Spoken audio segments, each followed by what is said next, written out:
Today we will discuss contemporary developments in consequentialism that have been created in response to some objections to the classical utilitarian view that we learned about in the lecture on Tuesday.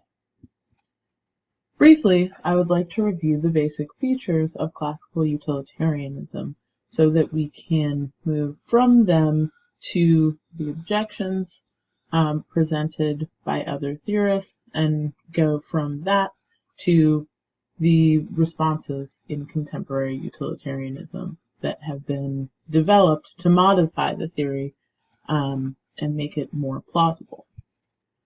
So first, classical utilitarianism is consequentialist. So we'll remember that that means that it considers the total value of the consequences of an action to be the deciding factor in whether or not that action is right or wrong.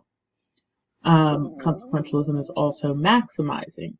So that means that we have to, in every case, create the most value. The right action is the action that creates the most value when compared with all possible alternatives.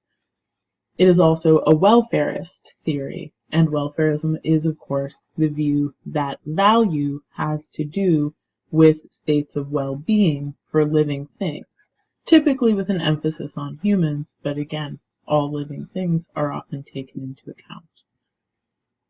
Fourth, classical utilitarianism is universalist. So this means that we have to consider everyone whose actions are affected.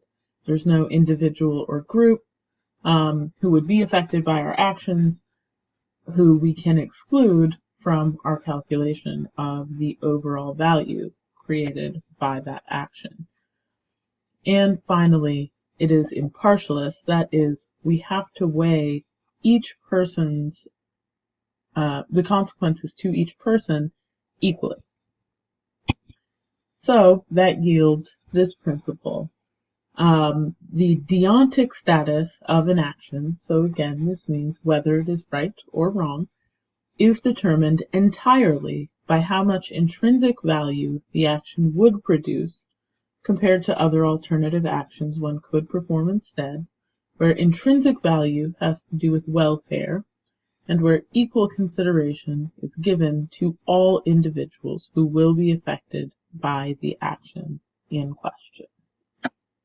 This principle is also often summarized or paraphrased as doing that action which will create the greatest amount of good for the greatest number.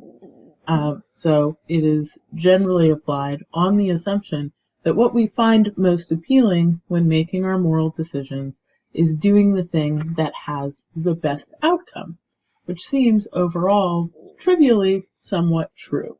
People tend to want to do something that's going to be good, that's going to have good results. As we'll see, and as we have already discussed, there are, of course, a number of objections to this view.